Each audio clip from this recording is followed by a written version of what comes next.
Why mobile home investing? You have multifamily people, you have land people. Like no one really was like, I don't really want to be known for mobile homes. What I was seeing, I'm like, all right, no one's really claimed that throne or whatever. It's making me good money. It's an opportunity for me to get more brand recognition, get more deal flow from being known for that. And it's a lot easier to do business with someone when you're known for one thing. You just did a big wholesale deal. It was 36 units. I wish every seller was like that. Yeah. Not emotional and rash. They understood, hey, I'm discounting it. I've owned it for 15 years. Bought it for a couple $100,000. Now I'm selling it for almost 3. So, hey, I can leave some meat on the bones for you. What is the hardest period you've ever gone through as an entrepreneur? So I was living in Old Town and partying a lot, going out a lot, spending more money than I was making. Take care of you first, and then you'll be able to make a difference in your business. Welcome back to another episode of the Austin Zaback Show. Today we've got Danny McBrien on the show, and Danny, you're the mobile home king. Can I call you the mobile home king? Self-proclaimed. Self-proclaimed mobile home king. Well, now you got to get proclaimed by other people too. Yes, yeah. I'll get my endorsements. Yeah, there you go. Well, maybe we can do it right here today. Yes. Yeah. So you actually, I just want to start out right out of the gate. You just did a big wholesale deal. Yep. And that wholesale deal was a mobile home park. Mobile home park. Yeah. Now, I don't think I've ever interviewed anybody who's wholesaled a mobile home park. So let's just dive into that, and then we'll peel back the onion after. Yeah. Well, first off, appreciate you having me on here. So thank you for that, hosting me here. So yeah.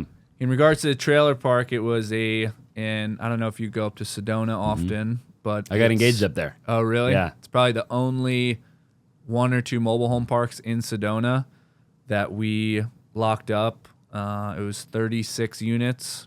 So we got it from a cold call. And I made a post the other day. I'm like, hey, don't respect every lead. Don't sleep on any phone call. We pulled a North Arizona list, which was complete dog shit. It was a total bust. We pulled it a couple months earlier. And this lead, we called a guy who owned a home in Camp Verde area, some older guy, talker and stuff. And he was like, no, I'm not interested in selling my my home in Camp Verde, but I work for a trailer park and the owners are interested in selling. And then we got connected to the owners, and the owners were fielding offers. And long story short, we ended up contracting it. I got it at what I thought was a deal. I was kind of flying blind. So yeah, I was like, hey, let's get it here, and then we'll send it out. I think this is a decent deal. I could be totally wrong. But the real estate in Sedona and the cost of living is crazy high up there. So this is probably the only place where someone could rent something out for $1,000 a unit. So locked that up at 2.75.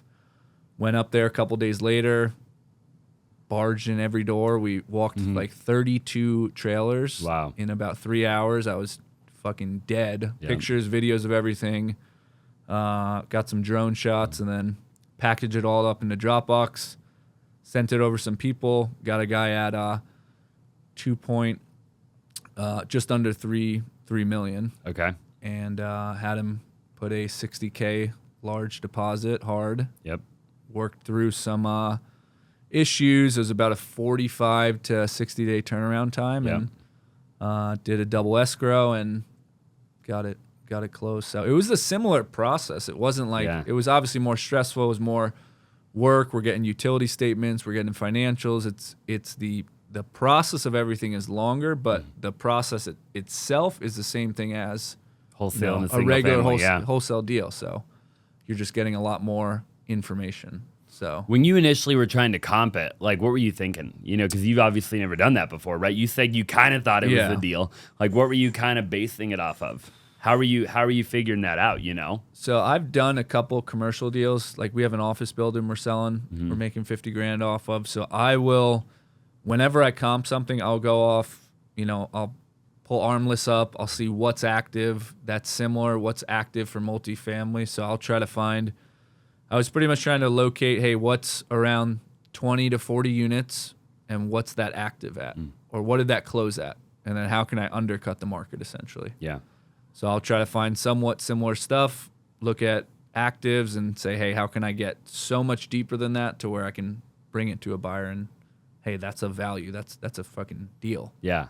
So I'm flying a little blind, but I'll go across Armless, LoopNet. Mm-hmm. I don't have CoStar information, so I'll try to reach out to some other people for that. And just try to dig up what I could find, pretty much. What was that seller's situation like when you were talking to the guy for the mobile home park? Like, why was he trying to sell? So that guy, like, it was probably one of the coolest sellers I've ever dealt with. Like, probably a more well-off person in California is the vibe that I got. And they were just looking for, kind of no-nonsense type of people. They understood, hey, I'm discounting it. I've owned it for 15 years, bought it for a couple $100,000. Now I'm selling it for almost $3 million. So, hey, I can leave some meat on the bones for you. So the type of seller that was actually, it wasn't like your distressed seller. It wasn't like, it was just it was almost every conversation was black and white. Yeah. It was like, hey, what do you need? Okay, I'll get you that. Wow. Okay, this is the price. Okay, can you do that price? Okay, done. Like, it wasn't too difficult, or like I said, it was almost like I wish every seller was like that. Yeah. Not emotional and rash, and I brought up issues about flood zone and stuff like that, and it was very nonchalant, everything, and just pretty much down to business. Yeah. So, what was the problem with the flood? The part of the land had to be, part of it was in a flood zone, so you just had to get an engineer to push certain things over. But we just built that into the price of the offer. So sure. But and you said they were all owned. So it was all owned trailer. Yep. Okay. Talk to me about that for somebody who might not know. What's the difference between a trailer park where you have all owned versus having a lot rent or, something like that? Yeah. So when the trailers are actually owned, you have the land and you're providing the utilities. So you're providing water, you're providing sewer, electric, all the services you need to obviously live off of, and you're providing the actual unit that you own the title to. So I pretty much have a land with 36 cars on it. And those 36 cars, I have a title through the DMV. So I can sell or finance those, I can rent those out, and I can get more money per unit because you're not bringing your unit and placing it and then paying. The only value that landlord's providing is, hey, you're giving me utilities, and I'm essentially just storing my trailer here. Sure. So then I'd pay you $300 to $500 as opposed to $1,500. So I own a small 7-unit trailer park in Apache Junction, and we own the mobiles and we own the land. Got it. So we're able to rent out each unit for $1,500, which is single wides, 2-bed, 1-baths, and we have the titles to those mobiles. Got it. And we could sell or finance them, we could rent them. And I know a lot of what these parks do, which is intriguing to me, is they will, let's say you got 50 mobiles or something like that. I don't know if you know this, but the majority of the views that we get are from people that are not subscribed. So do me a huge favor and subscribe if you like the podcast so far. Smash the like button for the YouTube algorithm, and let's just go ahead and get back to the interview. On your land, I can sell or finance you that mobile, and now you're paying the lot rent and you're paying your mortgage to me. And let's say you go to sell that, a lot of these parks will have first right of refusals or something like that. So if you go to sell that unit, you have to sell it back to me first.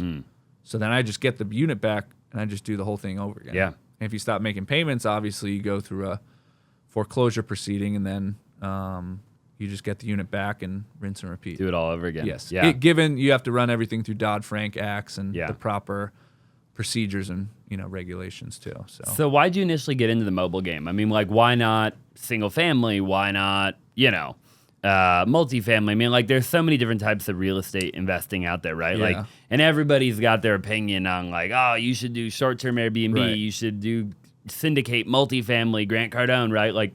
Why mobile home investing? Yeah, so I saw an opportunity to pretty much, well, one, no one really had a stamp on that. No one in Phoenix that we know, obviously we know a lot of the same people.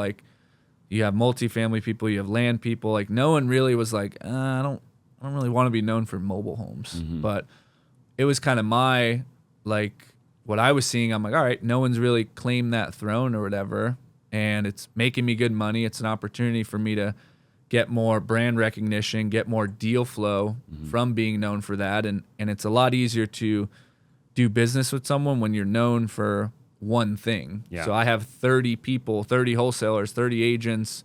You know, hey, I know when I get a mobile home, I send it to this person. It's not my single family list of 75 buyers. You know, it's, hey, I only have a couple mobile home people that I work with, and luckily I'm at the top of everyone's list now.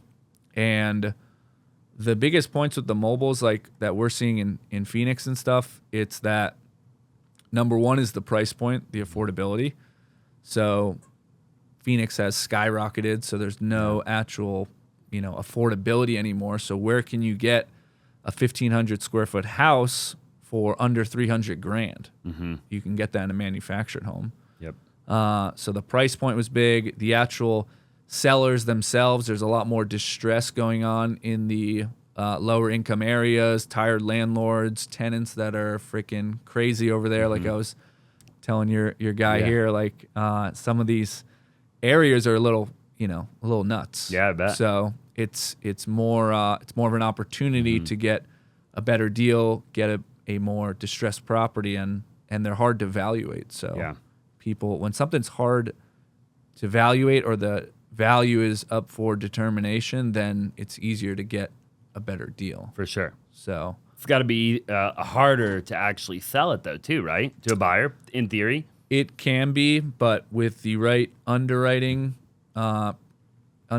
criteria that we use, I know within seconds if something is a good deal. Really? So I don't have to go on. I don't really have to comp it, go on MLS or anything. I just know, hey, if it's this year build, if it's affixed to the land, if the septic tank is good, because a lot of the properties are on septic and that can be fudged up. Yep.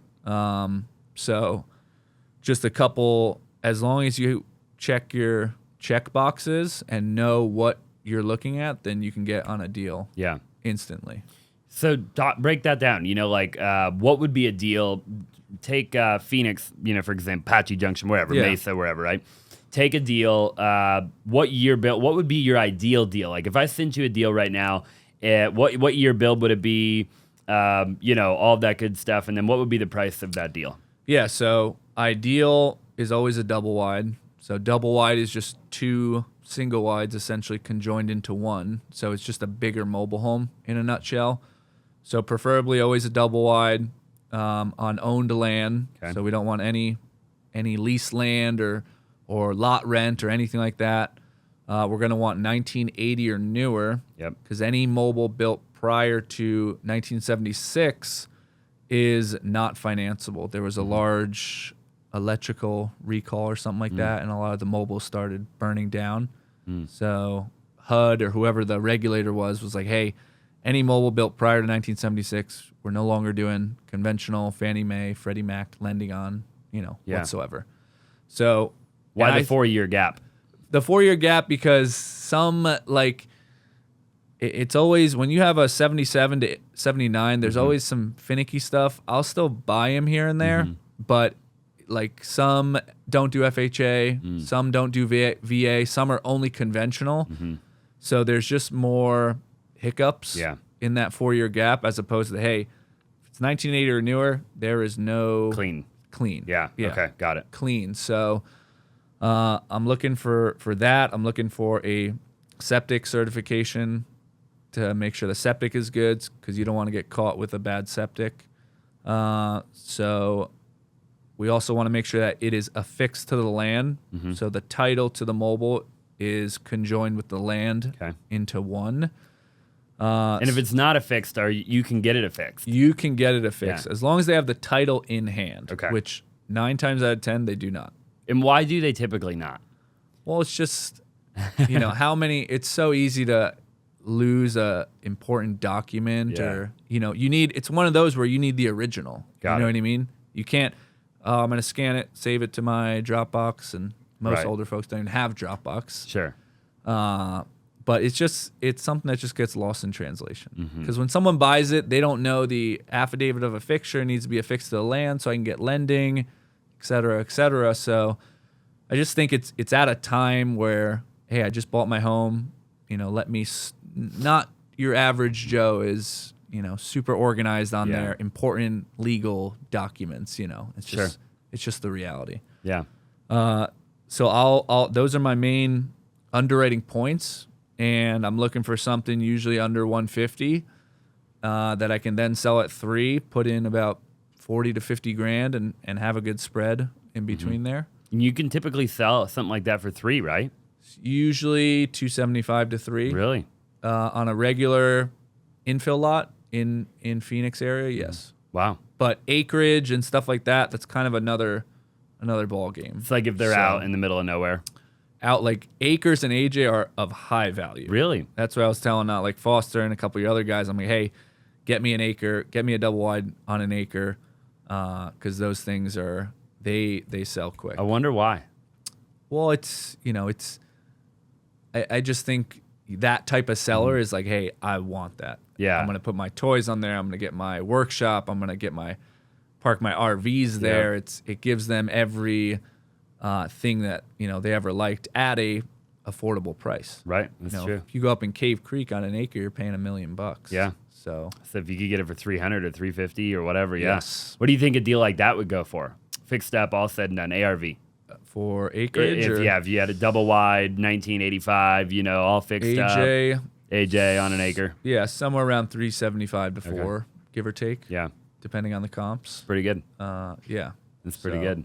Yeah, so we'll have to find mobile when we go back out there. Yes. I'll I'll have to flag do you know someone Foster? down. I do, yeah. Okay, good. I used to see him at the gym all the time. Yeah. First time I saw him, I was wearing like a Future Flipper shirt or something. Oh, were you? And I was on the treadmill, like walking. Ryan Pineda. Yeah. He's like, hey.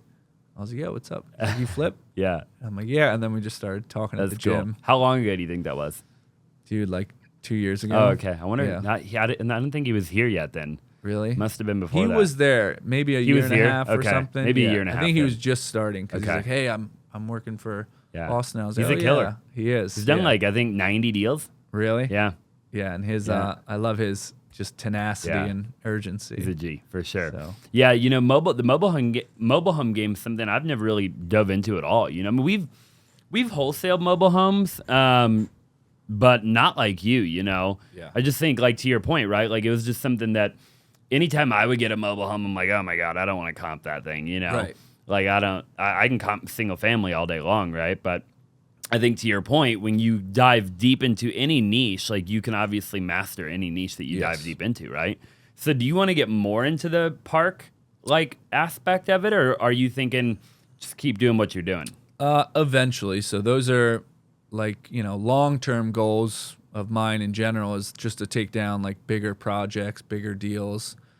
But, like fast producing active income is great from the mobiles, but I think repositioning that to, hey, let's take down a 40 unit. Like the Sedona one it was too big to take on. Yeah. I just don't have that, financial capacity, experience. Like I'm just not there yet. Sure. And that's okay because I'm not one to bite off more than I can chew. Yeah. And then, beat my chest about it while I'm sinking myself. Sure. Hey, really quick, I'm sure you already know, but I've done over 2,500 wholesale deals in my career, and me and my team consistently do anywhere from 1 to 2 wholesale deals a day. If you're looking to get better at wholesaling, or maybe you're brand new, you've never wholesaled a deal, I would actually love to coach you. I would love to mentor you, and I would love for you to be a part of our education program.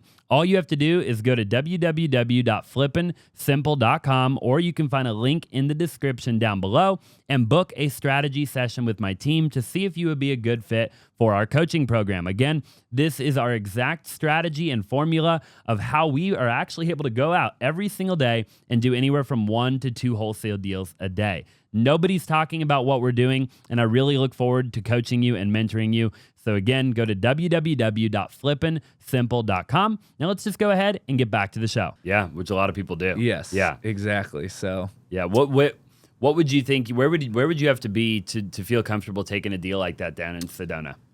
Yeah. So the numbers that I kind of see it landing at is like a park or multi-family thing, like hey, 800 to $1 million acquisition price, putting in 200 to 300K, Yep. refining at like 1.8 to 2 or something. Yeah, that'd be a good deal. You get all your capital back, maybe and some, and then the thing is cash flowing. And just buy and hold. Buy and hold them, yeah. Buy and hold them maybe for 5 to 10 years, sell it off for, a couple $1,000,000, and that's Cash flow. a good payday, yeah. This is a good payday. Yeah. Yeah, and you own a 7. 7's the most you have right now? 7. In one park? And then I have some other like single families, creative finance deals. So about like 14 rental units currently. Okay. So talk to me about some of the other stuff that you have. Yeah, so I mean, I have the wholesaling business. We do single families.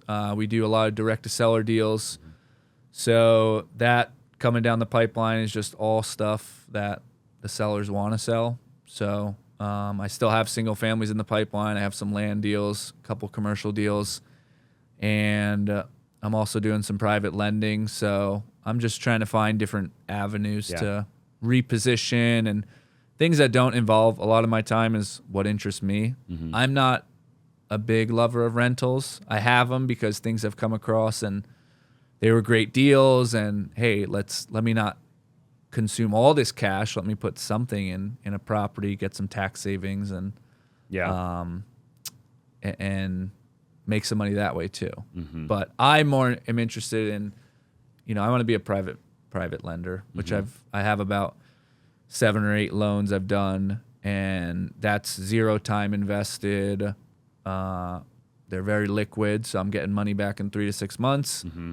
And if I can have a couple $1,000,000 lent out at 12 to 15%, and then reposition those funds to, a larger, bigger deal or something, then that's an ultimate long-term goal. So sure, yeah. But I'm trying to think. So if you had $1 million lent out at 12%, if it was lent out all the time, you'd make 120 a year. 120, so $2 million be 240, $3 million be right. So keep going from there. Yes. Yeah, so. And then obviously you have to have it on the street all the time, though. You do, yeah. Yeah.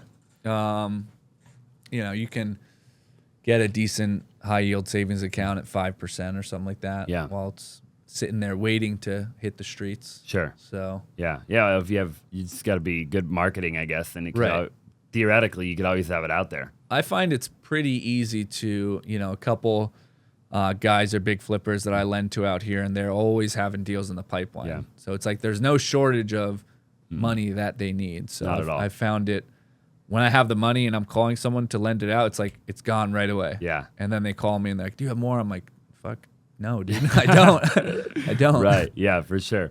Talk to me about the single family wholesale. Just the regular schmegular direct to seller. What are you doing? What does your operation look like? Yeah. So I own it with myself and a business partner. So we split roles. I am currently underwriting deals. He's overseeing, dispositions, transactions, and stuff like that. So I'm overseeing the salespeople, and I have about 4 acquisitions reps right now, full time. We have a TC on the other side, and this is like our office. I'm picturing in my head too. Yeah. So we got like a ping pong table in the middle, kind of open bullpen concept, kind of like you got out here. So I'm sitting here underwriting deals. We have 4 salespeople. We have a dispositions rep. We have a TC. We have a dispo assistant who's virtual, and then Kurt's overseeing that. And then I have a marketing manager as well in office that manages the VAs. We have about 20 VAs. So between in office and overseas, about 28 to 29 people for the direct to seller operation. And are the VAs just doing cold calling? Cold calling, texting, some admin work, different tasks and roles. Sure. But most of them are cold calling. And Do you like cold calling a lot? I mean, the return is still there, so it's just I hired the marketing manager, so he, if you're trying to train your own cold callers and do all that, you definitely have to get some type of manager in place to making sure they're showing up. We have like a big Excel sheet where he's, all right, this person showed up, this person, because when you have so many people, it's hard to keep tabs of everyone and who shows up and who doesn't. So we just have a large Excel sheet, and it's literally, each person's name, and we're checking and then measuring it as like a data point, like, hey, who's showing up, who's getting leads, who's got good talk time, and then you can kind of measure who's, obviously a liability or falling off. Sure. And those leads are going to the salespeople, and then the salespeople are drumming up the interest and sending it to underwriting, which I'll do the underwriting during the day and essentially give out the offers, and they'll present the offers to the sellers, and then lock up the deal and pass it along to the other side. Yeah, for sure. And so what does that all look like? I'm curious, like where your VAs, where do they live mostly? Philippines? Mostly in the Philippines and Mexico. Okay. Yeah. Is one better than the other for cold calling? Because I used to own a cold calling company or a VA company. Really? And we had like 350 VAs. Jeez. And I hated my life. But we, I found that the Philippines was interesting. I think they work really hard and they're really good, but I found that like we tended to get like the low kind of price point homes under contract in like, North Carolina, Alabama. Right. Like it was more difficult to get like a 85032. Yeah. Just because the caliber of human being that Filipino's talking to. Right. It doesn't line up, right? Like you can tell, like we've all gotten that call from, Who the fuck is this guy? and you're like, yeah, right. So and have you hear you a chicken in the background or something? Have you had any problems with that? Well, the whole thing with our direct to seller is we don't even upload a deal that's north of 400K on Zillow. Okay. So the whole in Phoenix, in my opinion, obviously because everyone's business model is different, but if you're going for low hanging fruit, cheap price points, absentee owners, all the deals are in Maryvale, Mesa, and Apache Junction. Yeah. And South Phoenix.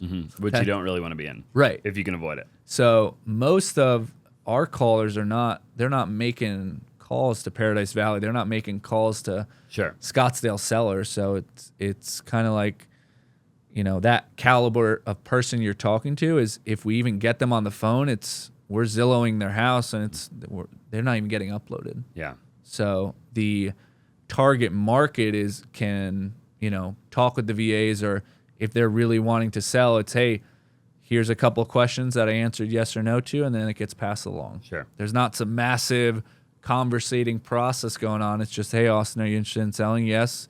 When are you looking to sell? How much do you want? What's the occupancy? And I think one other factor, something like that. You say yes to those, then it's, hey, you're talking to a high-level acquisition person. Yeah. So talk to me about that, because I think people are always wanting to know, I have an education program, right? I had Brent Daniels on yesterday. We got a bunch of people on next week. I've had a lot of people on, and people want to know how to structure everything. I think people overcomplicate it, right? And I'm always trying to be as honest as I can about all the different ways that I've structured my company out there, How do you currently pay your acquisition people, stuff like that, if you don't mind sharing? Like, and you don't have to be exact, but I mean, have you found that W-2, 1099, like a mix, like do you do like a small base with more upside? What works for you right now? For us, and obviously every business is different, but I'm just sharing my 2 cents. Everyone's on a W-2. Okay. So everyone's on a W-2, a base salary of a couple $1,000 plus a percentage of the deal. And then that, first off, it's if you really want to build a longer sustaining company, it's you're going to need W-2 employees, especially if you're fielding out new people. It's hard to, we're in a lucrative business, so think about the guy that comes out of college and hey, we offer benefits too. Yep. So the guy that comes out of college is thinking, I'm working for this lucrative real estate business. I'm getting this 1099 thing I never heard of. My parents said that's weird. So I'm just thinking from a more formal approach to hire someone, where it's, hey, here's your payroll that's coming through. Your taxes are going to get withdrawn, which is normal. You're going to get a W-2 at the end of the year. You bring to your CPA, and that's it. Yeah. So I think if you're really looking to grow and sustain, I recommend doing it as a more formalized approach, especially when you're actively seeking talent. And everyone, like I said, gets a base pay plus percentage of the deal. Sure. So that way, hey, if I'm a little dry for these 1 to 3 weeks, I'm good. I'm getting some money in the door. so that can keep me mentally going to stir something up in the pipeline. Yeah. And then have you found that you have a drop off ever of people staying motivated? Like, do you have to, because what I've found, I've done that before. I've rebuilt my company like 8 times from the ground up, you know? And I've found that anytime I go to W2, people don't perform the way I need them to perform because they're comfortable. Right. You know? So how do you solve that? Yeah, I can totally see that too. But I think it's comes back to the hiring process, the candidate that you do have. Are you screening your candidates, doing personality tests to where, hey, that is the type of person that is going to be a killer. So if someone's not motivated, or, you know, the thing is that the base salary should be there to be good. Yeah. And you Just should, enough. you would need, yes, correct. So Not so much to the point where like, no one's kicking their feet up off a base salary. right. No. Yeah. So That fine line. yes, Because wholesaling's weird, right? And that's why I always talk about it to people who follow and watch, you know, because I think there's a lot of other types of companies out there that don't even, like, dude, if we were talking about like my media company right now, right? Or we were talking about my retail team, you know, I have a big retail team of 150 agents on my team, right? Dude, it's like night and day different than the wholesale. Wholesale is its own little thing that for whatever reason, you know, it's just different than any other company I've ever built, right? And so I always tell people that, I'm like, look, it's just not quite the same. Like if you go sell solar, or if you go fill in the blank, right? Like it's just different. And I don't know why, but the types of people that you need that are going to kill it are going to be slightly different than who would crush life insurance or whatever, you know, like it's just a different beast. And I've never been able to figure out why. Yeah. You know? Well, I just think it's lucrative. It's not for everyone. You know, some people might have mixed feelings or thoughts on it. Some people also might think this is so easy and I can do it on my own. So you get someone that doesn't like it, has a sour taste. Maybe they came from the agent world and they're like, why aren't we selling it for top dollar? Why aren't we taking it to market? They can't even wrap their brain around it. Right. This is crazy. Or, you know, and then you have someone that's beating their chest, you know, saying, oh, I closed one deal, I could go and do it on my own. Yeah. You know, that type of person. You see that crap all the time. So you just want to find someone that's balanced, that's got a good level, that's level-headed, and wants to be, you know, in a team. And, you know, as leaders too, we need to make sure we're providing, you know, a good system, a good process, good leads, and giving them, you know, the tools to be successful. Sure. Not leaving them, you know, high and dry to figure it out on their own. Because if I see most companies doing that, having them cold call, having them buy the deal, having them sell the deal, why aren't they just doing it on their own at that point? We're providing nothing. You know what I mean? So you see it all the time out there too. Always, always. Yeah. So I made a video, Danny, talking about the way I have everything structured. So the way that I currently have it structured is I have 4 different departments on my team out there. One is direct to seller. So if you're in that department, all you do every day is you communicate directly to homeowners, right? Number 2 is going to be our agent department. So they're working just strictly with real estate agents trying to get a good deal. Could be on or off market, could be a pocket listing or an on-market deal and just get a below market value, right? Another department is going to be our supplier department, so co-wholesaling. Yes. Working Working with other wholesalers and then doing it that way, right? And then the final department is obviously dispositions. Right. So the way it works is that, you know, if you're on one of the 3 acquisition departments in my company, you know, anytime a deal gets brought into our inventory, it'll go to our dispositions team, right? All our dispositions people do all day long. So like Foster, for example, he's on dispo. Right. So he does not acquire a deal ever, right? He just sells them. He just sells deals. If you happen to be a real estate agent in the state of Arizona and you're looking to make a lot more money in 2024, then listen up. I actually run the largest team in the entire state of Arizona, and we'll do over $500 million in production in 2024 alone. We have over 100 agents, and we have 3 office locations throughout the valley. We have a Chandler office location, which is absolutely beautiful. We have a Scottsdale office location, which is where I'm at right now. And then we have a Peoria office location as well. So no matter where you live in the Valley, we have a location for you. We also are one of Zillow's top premier teams in the entire state. So if you're looking to receive Zillow leads, then you definitely want to consider joining our team. And we have 37 other lead generation opportunities as well. And obviously we do transaction coordination for you and everything of the sort, so you can do what you're good at and focus on selling real estate. If you want to learn more about joining our team, go to www.joinkpz.com, and I look forward to talking to you more. So do you have a similar structure, or are you even doing, and by the way, I didn't create that structure until probably a year and a half ago, maybe a year and a half ago. Yeah. I've tried every other structure but that. You know, I've tried the whole, have one ACK guy manage multiple different kind of channels, if you will. Right. I've tried pretty much everything you can imagine. How do you have it structured, or do you even do you work with other wholesalers? Do you do any of that? Yeah, we do. So I have different entities for each deal, essentially. So if I wholesale something, I get it assigned to a certain entity. If I flip a property, I get it assigned to a certain entity, and all of these essentially different companies or different channels are book kept separately. They're accounted for separately. Everything is completely separate. And then I have a large Excel sheet, which I could send over to you. It's actually pretty sweet. And it's each deal from where it came from, what entity it was from. So you can properly measure, hey, how many, what channel needs my attention, or what channel needs an extra little bit of love or something. So I do everything, if to piggyback from what you're saying. What's your favorite? I mean, I love wholesaling a deal, super quickly or something like that. But I also do love getting a deep, direct to seller deal, because that's when most of the people are eating off of it from. So they're excited, which makes me happy.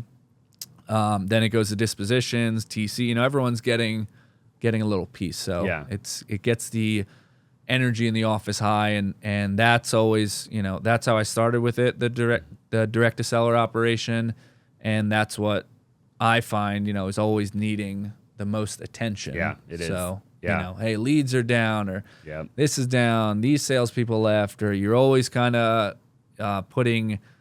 It's like a machine that you just cannot turn off. You can't. Once it's on, it's on. It's man. on, Yeah. dude. Yeah. It's. Do you do any PP, like pay-per-click, PPL, or PPC? We do like SEO. Okay. So we get some organic stuff. We're doing cold calling, texting, and in the works, I also have some paper lead services, and in the works of establishing some more higher level marketing sources as well. Yeah, we're working on it too. Yeah. I've done a lot of PPC. Well, I want to do TV. I want to get into actual like TV radio, type of thing. I had Doug Hopkins on the show. Okay. And you know Doug, right? And he's a beast. I love Doug, right? Yeah, he is. And so I was talking to him, and I can say this live. Doug basically is like, look, dude, so Doug actually does Doug's marketing company that he's a part owner of. Okay, I think there's another partner on that company. They do all Ryan Pineda's home run offer. Yeah. And so I was talking to Doug, and I was like, dude, like I want to do TV, right? Like I don't care if I'm the guy on TV. I just want my company to do TV, in general. And not even in Arizona. I think I would do it in like Atlanta or North Carolina or Alabama, somewhere where I've always said, because we wholesale in 15 different markets, our primary ones, right?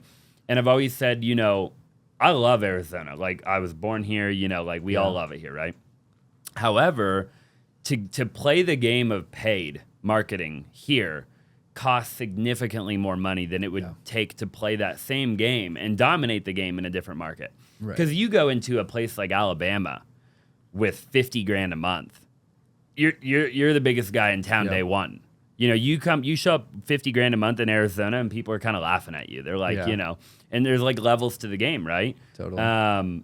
So yeah, it's something that I've been highly interested in doing. Do you wholesale in any other market? Just Arizona. Okay. Yeah. So, but the thing about paper lead services are great, but you're not building your brand. You know what I mean? You're directing traffic to somewhere else, like SEO, TV, radio, like you are driving massive traffic to your brand, to your website. So it's not just like, oh, I'm spending so much money on TV. My website traffic is also skyrocketing through the roof. So you're getting so much value from that. And that's why we're putting money into SEO, because it's a longer organic thing that, will obviously last longer and yield longer, as opposed to the pay per lead service. You're buying it off their system and their process. They're building their brand. Right, correct. And they could pull you at any time. Yes. So you never want to be so dependent on someone else's system. You always want to hopefully eventually build your own, which is what we've done with calling and texting and the VAs. We train, we have our own scripts, our own processes, and that's what they follow. Yeah. So are you struggling at all in 2024 texting? Oh yeah. Oh my God. Yeah. Don't even get me started on texting there. Yeah. It's everyone's. Yep. Yeah. So we switched to Smarter Contact. Okay. Yeah, I've heard of them. So that we got 2 or 3 texting deals this month. Wow. From the new platform. So I'd highly recommend it. Launch Control has kind of taken a dump there. Yeah. That's what we were. Yeah. Yep. Which was great for so long. That was awesome. But it's just like anything. It's you just have to get it set up, track it. How much did you spend? How many leads did you get? Yep. How many leads per contract? What's my cost per lead? What's my cost per deal? And then give it 3 to 6 month time frame. And then just kind of the way I look at it, it's like I'm pulling these levers. All right, that one's good. Let's put more here. That one's bad. Let's can it. And you're just kind of, playing with these levers, going up and down constantly. Yeah, you are. But it stinks because obviously it's a longer turnaround time. Mm-hmm. So, if someone's having a dry spell or going through something, it's like, hey, I got leads coming down the pipeline, but it's just gonna, take another month or 2. Sure. So, what about email? You ever dabble in that? Never done email marketing, no. We've done a little bit. Has it worked? Not for direct to seller as much. Email works really good for agent. I'm sure that does, yeah. So like if you email a list of 10,000 agents, the problem is just building your sender to allow you to do that, right? And getting actual, like if you're using MailChimp or whatever you're using, right? Like just obtaining the ability to not go to spam when you send that many people an email, and then sending them an email that they'll actually read or whatever. But yeah, we used to crush email marketing. Really? We used to dominate it. We don't as much anymore, but we used to, crush it. So that, my MailChimp account got like spammed like crazy from my buyers list. Yeah. And then we switched to Constant Contact, which has been awesome. Yep. But it's always like, even there, like to circle back to the marketing, it's like, all right, that's, that's not working. Now I got to improve this. Like you're always like figuring new things out and trying to stay ahead of the curve and, just try to stay on top of things as much as you can. That's always on the direct to seller side. The stuff, you have a good brand and you've gotten a lot of deals from that. I'm sure you got the brokerage. So you have these other things that are going on, which is awesome. Yeah. Yes. It keeps me busy for sure. Yeah. Are you flipping at all? Are you doing any creative deals at all? Anything like that right now? Yep. Yeah. We're doing creative deals from like direct to seller. I have a sub 2 right now. That's pretty decent. We have about 10 mobile home flips going on right now. Oh, wow. Yeah. So it's a lot of quite a few. Yeah, quite a few. How do you flip a mobile home? Same thing? Freaking jack it up, turn it over, and no, I'm kidding. Same thing as a single family though? Yep. Yeah, okay. Same thing. You get in, pretty much spend 40, 50, all new flooring, subfloor usually because it's wobbly. Yeah. Cabinets, counters, kitchen, new vanities, landscaping, pretty much a full rehab, just like any other single family home. Yeah. And then try to price it as competitively as we can.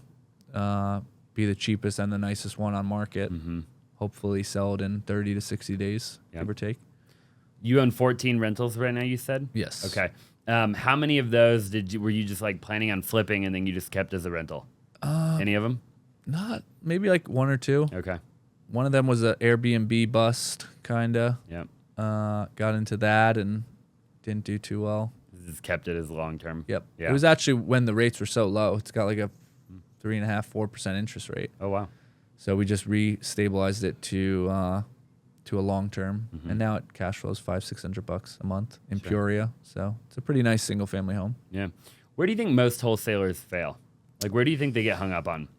I think they're getting hung up in the beginning, like, and I don't think just like basic business 101, mostly like, hey, do you have time or money? Like, where are you at, like, personally? And I think people have a hard time identifying where they're at in the current circumstance, and identifying, hey, what do I have to offer, and what can I, if I want to start this business, what can I give to this business? Because like I tell everyone, the business itself is a completely different body. It's a completely different entity. Yeah. So at first, you are the business. And if you don't have any money to pour into your business, then you sure as shit better be putting a lot of time into that. So I think knowing, hey, have I done this business before, or have I done other businesses before? If you have, you probably have business experience. So it's like, okay, well, I could put money towards marketing and establish a marketing department. I can do the acquisitions. So I'm the act department. And then I can sub out, like a co-wholesaler and pay him 20-30% to do my dispo. Sure. And now I got a little company. But most people, obviously, we're talking about novices or Joe Schmoes here. So I think figuring out where you're at, and it's 9 times out of 10, your highest asset is going to be your time for most people. So that means that you have to do the calling, do the texting, sell the deal, dispo the deal. And if you do get that $10,000, $20,000 deal, if you stay consistent enough, hey, I'm going to give myself a little cut because I put the time in, $2-3 grand, and then I'm going to take that leftover, $7 to 20 grand, whatever the deal is, and I'm going to get a cold caller. I'm going to get a CRM system. I'm going to slowly pour money into this business and grow it, over time. Yeah. But you always want to delegate the calling and the marketing as quickly as you can. That's my first thing is do not spend too much time cold calling, delegate the marketing, and get leads coming in. And how quickly do you think somebody should try to do that? I mean, right away. Yeah, If you can delegate, if you can. Yeah. Like any business, like if you can get out of a seat, get out of it right away. That's what a mentor taught me. And, you're wearing so many hats in the beginning of time. Yeah. So if you can understand that and get out of it quickly, because you also have done it. So if you're doing it, now's the opportunity to screen record. Now the opportunity is to edit your script and revise it. So when someone does come on, now they are properly trained, and it's hard to delegate something to someone when you haven't done it yourself too. Sure. Because how do you know it's being done right? So People have a tough time delegating. totally. Like a really tough time. Yep. And delegating is a hard thing, dude. Like I was talking to a partner of mine the other day, and I was like, I'm actually going through like a kind of a weird transition right now, because I think, and people don't talk about it. I was gonna make more content on it actually, but like, like you were saying, Brad, I did everything at one point, Right. and then now I'm at this point where we have over 200 people between all the different companies that we have, and 30 or 40 of them are executive actual staff, right? People, and I'm at a point right now where I went from like, a couple of years ago, 5 years ago, 3, even a year or two ago, my calendar was clear full, like every second of every day, right? And now I'm trying to actually get back to a point where I have like a bunch of free time on my calendar, but it's a weird feeling. Yeah. But I'm an owner, right? And so therefore, like what we're doing right now is the highest and best use of my time. Right? In theory. And I can only do this when I'm not in a meeting or when I'm not out, calling or putting out a fire, right? And but it's kind of a weird mental thing that you have to, because sometimes I'll be filming or I'll be doing this and I'm like, oh, what am I not doing right? Yeah. Like, it's weird, right? Yep. You go all those years, having to do everything, and then all of a sudden you're like, whoa, I've got time again. Right. Well, Well, your role is just changing, and then, it's our job to create the new opportunity. I know you're probably like me, where you're not delegating it so I can go and sit on the beach. No. You're thinking of the next thing, you know what I mean? So whether it's building what's currently there and going deeper into that, or creating a new separate opportunity, or exploring, hey, that new marketing source, or hey guys, we're going to implement this new process, or I'm going to target more wholesalers to co-wholesale. So, you know, I'm of the nature of, hey, I'm not delegating to kick my feet up. I'm delegating to systemize and run a good process so I can create a new stream, a new opportunity. And, you know, that new opportunity is going to bring more people in. It's going to have more people do deals and make money as well. So that's what I love doing. Yeah, I'm right there with you. Yeah. And you become a better version of you. And remember, every visionary and every company visionaries have to be the best version of them, right? Like if you put so much stuff in my calendar all the time that I can't even ever read a book or pick up a book or watch what's going on in the world or do anything for that matter, well, then I'm not getting any better. If I'm not getting any better, how am I supposed to go kick down the next door that the whole team's going to walk through? If you're currently wholesaling real estate and you aren't using a CRM, then you're doing it wrong and you're leaving a ton of money on the table.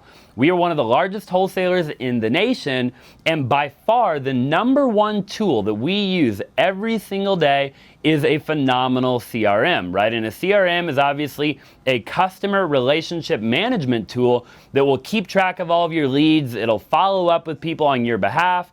Even if you have a 9-to-5, right? A good CRM will be working for you while you're working at your job. So when you come home, you have a bunch of people to talk to buy their property, okay? Now, obviously, we have a CRM. It is called SimpleSend, and all you have to do is go to www.simplesend.com to check it out. It is by far my favorite CRM. We built it out over the years, and it will literally do everything you need it to do to become a phenomenal wholesaler. So go to www.simplesend, check it out, and I'm telling you, you will not regret it. Yep. You know, like it's a tough thing, right? And so you have to take a step back and say, okay, no, I have to get better, right? Yeah. And take time. Work out, go to the gym, spend time with, you know, your significant other. Yeah. So all of those things, like the business that we do and all these things, like that's just one, you know, what you call it, like the buckets of life or whatever. That's just one sliver. So you need to make sure, hey, I'm good personally. My relationship is good, because if I come home and my wife is throwing a frying pan on my head, like business is probably not going to be good the next day. It's not going to matter how much money you made. Yeah, if I'm fat and out of shape, like I'm not going to be as focused. I'm not going to be as sharp. Like it's all one big circle that you have to manage and put time into. Pull the lever. Yes, exactly. You know what I mean? Yeah, and I haven't figured that part out yet. I've got, you know. I'm still working on that too. Ed Milet has a good saying. He said, you know, he talks about it kind of like you're saying, like a bucket, right? A bunch of different buckets. I think it's like physically, financially, spiritually, emotionally, relationally. I could be wrong.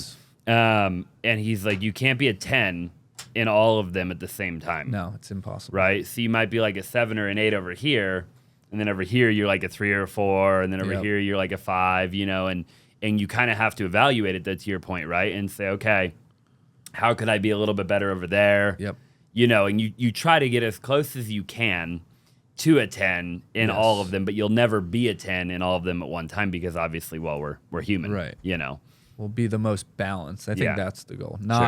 Not being a level 10 business owner in a level 1 family. Yeah. You know, father or husband or whatever. Yeah, you're probably better off being a 7 and a 7. Correct. As opposed to a 10 and a 1. 100%. You know. Yeah. No, I like that a lot for sure. So what's the big game plan as we kind of conclude here for you? You know, obviously you're building the wholesale company. You're acquiring the mobile home parks. In theory, you're going to do bigger and bigger and bigger ones.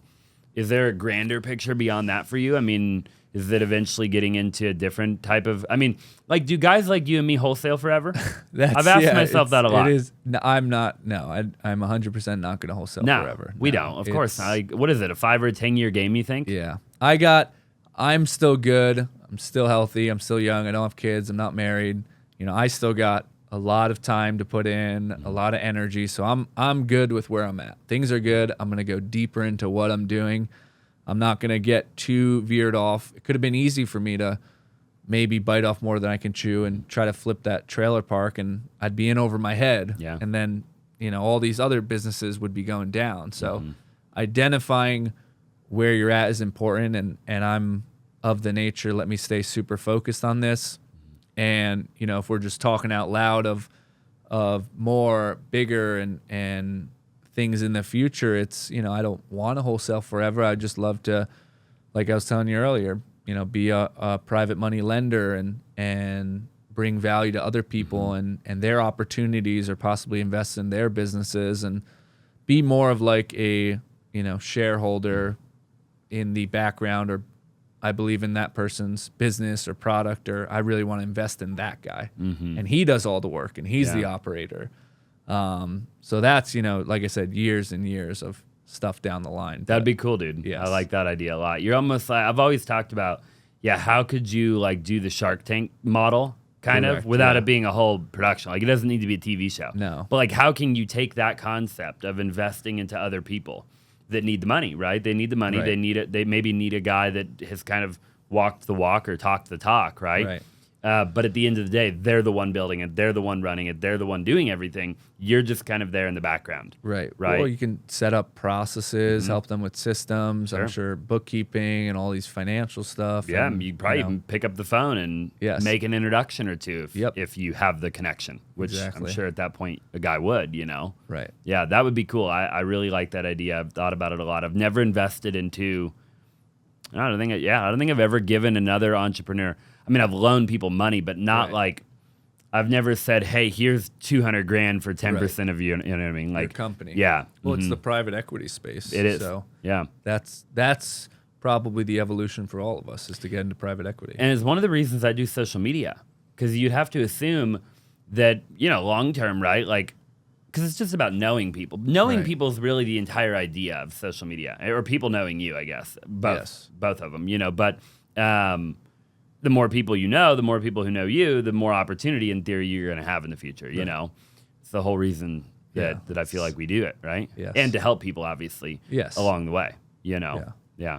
So, well, I love it, dude. I appreciate you being here. Yes. One of my final questions for you is, what is the hardest period you've ever gone through as an entrepreneur, and how'd you overcome it?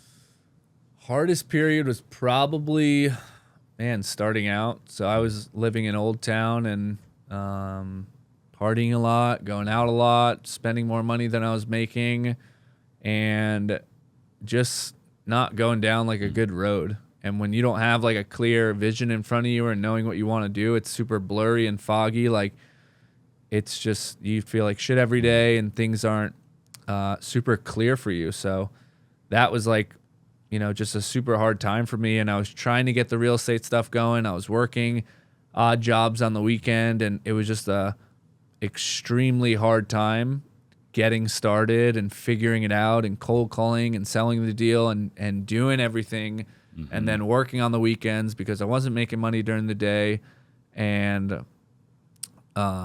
second guessing yourself or not confident in what you're actually doing. So it's hard to still invest time and money into something that you don't know is going to produce a return. And that feeling of, almost like an insecurity of it, not feeling secure in that business or that business model is almost like crippling and can make you feel horrible. But if you obviously put in the right amount of time, energy, and money into it, you'll overcome that. So that year of probably 2018-ish into 2019 was, the hardest year of my life. So what would you tell somebody watching who's going through that right now? How do they get out of that?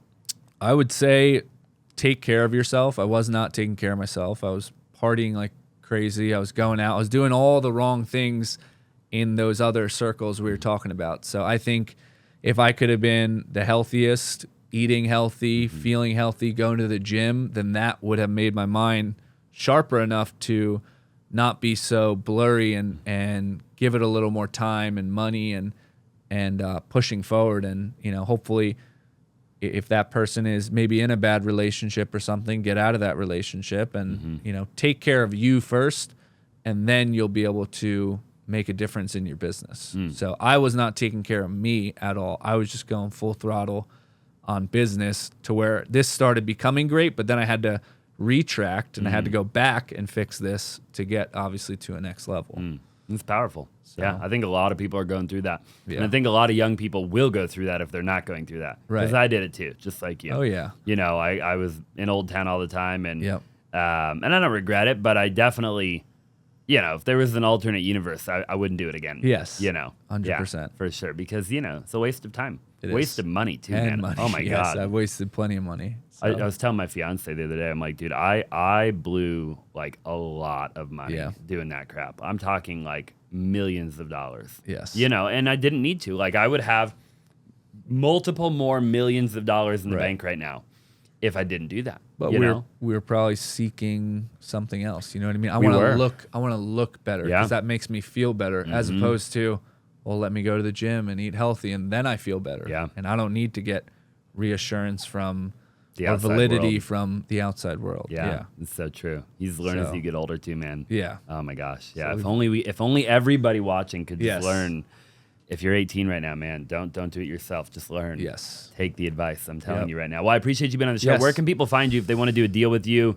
Maybe they want to work with you or whatever it might be. Yep. Best platform is Instagram. So it'll be Danny McBrinn, and shoot me a follow or shoot me a DM, and you can connect with me on there and hopefully do some business. So I love it. And we'll put all your information down below too. So if you're still watching to the very end, we appreciate you. Smash that like button on whatever platform you're on. Leave us a review. It means the world to me. Make sure you go follow Danny. And I appreciate you being on the show, brother. Sounds good. Yep. Thank Thanks. you.